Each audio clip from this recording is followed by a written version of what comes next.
प्रिय विद्यार्थियों, उत्तर मुगल में फर्रुखसियर की मृत्यु के पश्चात पुनः सैयद बंधुओं ने अनेक शासकों को गद्दी पर बैठाया और अनेक शासकों को गद्दी से उतारा भी।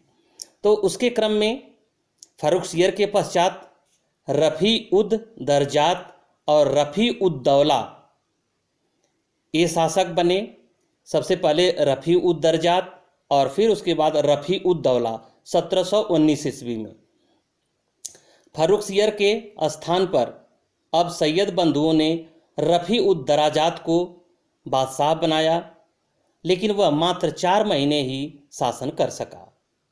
वह टीबी का क्षय रोग का मरीज था अतः जून 1719 में उसके स्थान पर रफ़ी उद दौला को नया बादशाह बनाया गया। वह शाहजहां, जो अब यहाँ पे देखना, जो बड़े कंपटीशन है जैसे यूजीसी नेट है या अन्य प्रतियोगी परीक्षाएं हैं, तो वहाँ पूछा जाएगा कि कौन सा शासक शाह आलम द्वितीय के नाम से जाना जाता है। तो रफ़ी उद दौला जो रफ़ी उद दराजात के बाद गद्दी पर बैठा, शाहजहां द्वितीय के नाम से गद्दी पर बैठा और वह भी सैयद बंधुओं की हाथों की कठपुतली बना रहा। सितंबर 1719 ईस्वी में इसकी मृत्यु हो गई। अब आता है मुहम्मद शाह, जिसकी उपाधि थी रंगीला।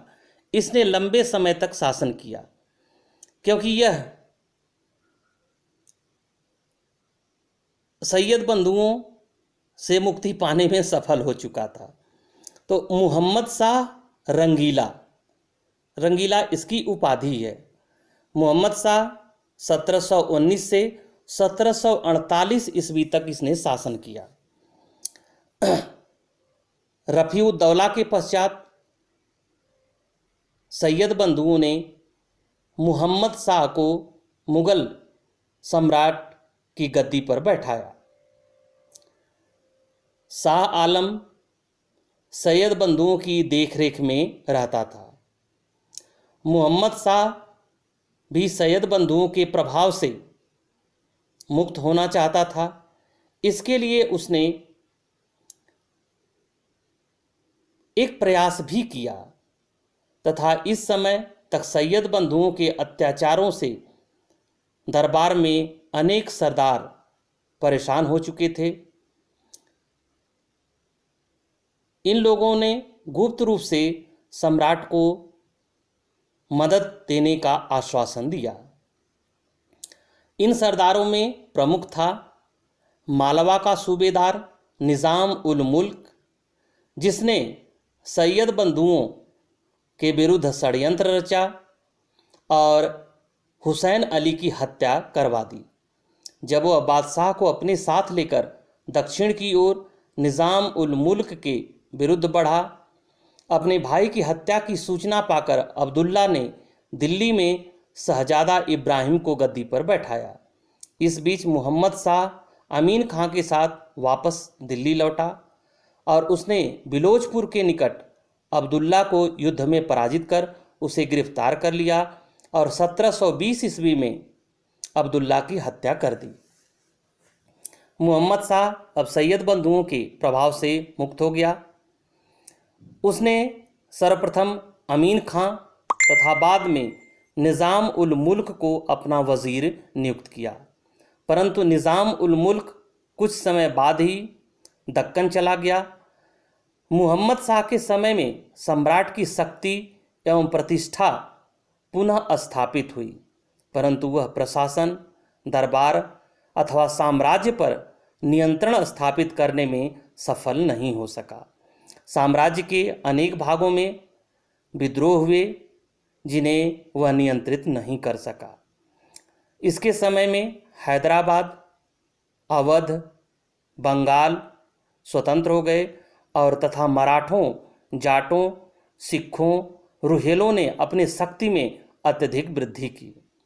मुहम्मद शाह के समय में ही 1739 ईस्वी में नादिर शाह ने भारत पर आक्रमण किया और मुगल साम्राज्य की हिल चुकी जड़ों पर कठोर प्रहार किया और मुगल साम्राज्य के पतन की गति को तीव्रता प्रदान की।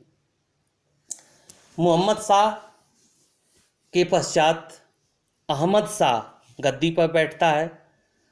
अहमद शाह का शासनकाल 1748 से 1754 ईस्वी तक था। अहमद शाह के समय में मुगल शक्ति और अत्यधिक संकुचित हो गई। आंतरिक प्रशासन समाप्त हो गया। चारों तरफ अशांति और अव्यवस्था का माहौल उत्पन्न हो गया। बादशाह अधिकतर दिल्ली के इर्द गिर्द ही रह गया। अहमद शाह में राज्य की गिरती अवस्था को नियंत्रित करने की शक्ति नहीं थी। मुगल दरबार पुनः षड्यंत्रों का अड्डा बन गया। मनसबदारों का अधिकतर समय दरबार के या सम्राट के विरुद्ध षड्यंत्र रचने में ही समाप्त हो जाता था। ईरानी और तुरानी सरदारों के आपसी संघर्ष में ने स्थिति को अत्यंत दयनीय बना दिया।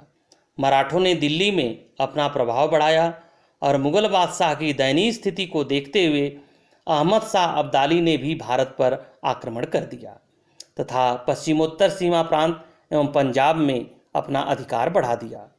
इन परिस्थितियों में वजीर इमाद उल मुल्क ने जून 1754 में अहमद शाह को गद्दी से उतार दिया और उसे अंधा बनाकर कारागार में डाल दिया। यानी यहाँ पे प्रश्न पूछा गया है कि अहमद शाह को किसने अंधा किया, तो उसका वजीर, खुद का वजीर इमाद उल मुल्क ने 1754 में अहमद शाह को गद्दी से हटाया और उसे अंधा कर दिया तथा जेल में डाल दिया।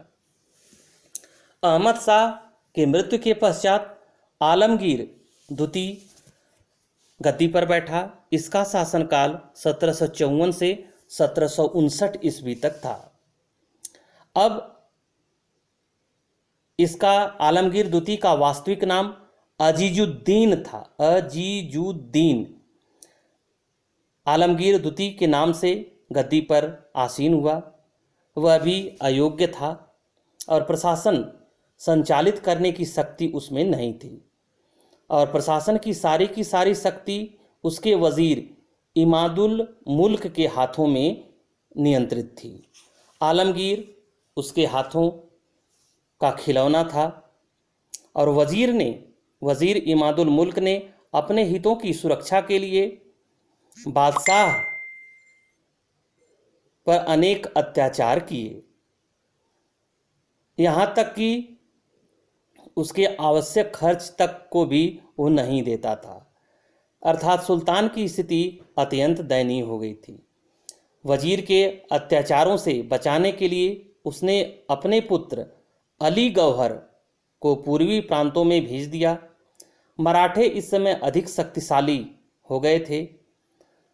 उनकी कार्रवाइयों से क्रुद्ध होकर अब्दाली ने 1757 ईस्वी में दिल्ली पर आक्रमण कर इसे खूब लूटा।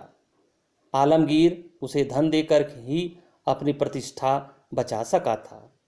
अब्दाली के वापस जाने के बाद वजीर इमादुल मुल्क ने नवंबर 1759 ईस्वी में आलमगीर की हत्या करवा दी। इसके पश्चात शाह आलम द्वितीय गद्दी पर बैठा। इसका शासनकाल 1759 से 1806 ईस्वी तक था। अली गौहर की मृत्यु के पश्चात मुगल सत्ता लगभग समाप्त हो चुकी थी। वजीर इमादुल मुल्क ने कामबख्श के पुत्र मुहिउल मिल्लत को शाहजहां तृतीय के नाम से गद्दी पर बैठाया, लेकिन मुगल दरबारियों ने उसे स्वीकार नहीं किया। इसी बीच अली गौहर ने बिहार में अपने आप को सम्राट घोषित कर दिया तथा स्वतंत्र शासक की भांति व्यवहार करने लगा। अली गौहर ने शाह आलम द्वितीय की उपाधि धारण की। दिल्ली पर मराठों के नियंत्रण, अहमद शाह अब्दाली के आक्रमण और वजीर इमादुल मुल्क के भय से सम्राट बनकर भी वह दिल्ली आने को राजी नहीं हुआ। वह बिहार से शासन करने लगा। दिल्ली का राज सिंहासन खाली रहा। यहाँ पर भी वजीर का पूरा अधिकार था। 1761 ईस्वी में समय परिवर्तित हुआ। पानीपत के तृतीय युद्ध जो कि 1761 ईस्वी में हुआ, मराठों और अहमद शाह अब्दाली के बीच हुआ। इस युद्ध में मराठों की हार हुई। शाह आलम भी अंग्रेजों से पराजित हुआ। बक्सर के युद्ध में पराजित होकर उसे बंगाल, बिहार और उड़ीसा की दीवानी का अधिकार अंग्रेजों को सौंपना पड़ा और वह स्वयं ही ईस्ट इंडिया कंपनी का पेंशन भोक्ता बनकर रह गया। मुगल राजनीति पर अब ब्रिटिश ईस्ट इंडिया कंपनी प्रभावी हो गई। यद्यपि 1772 ईस्वी में वह मराठों के संरक्षण में, यानी शाह आलम द्वितीय 1772 ईस्वी में मराठों के संरक्षण में दिल्ली आने और गद्दी पर बैठने में सफल हुआ, परंतु उसकी स्थिति अत्यंत मजबूत नहीं थी।